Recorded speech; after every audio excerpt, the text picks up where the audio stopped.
Breaking news, the new Land Reform Minister, the PAC's Mzwanele Nyoncho, vows to use all available means to amend the constitution, meaning that we will get land expropriation without compensation. And as usual, the one political party that doesn't want this to happen, the Democratic Alliance, came up with a statement, and I quote, "They claim that Section 25 of the Constitution is a barrier to land reform is not true.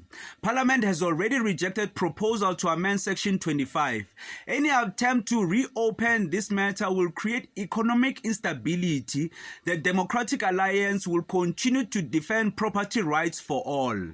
Man, economic instability, they can bring it on. We had economic instability even before Jan van Riebeeck stepped foot in the Cape of Good Hope. Many people are of the mind that the PAC shouldn't have joined the government of national unity. How will they do land reform while they're in the government?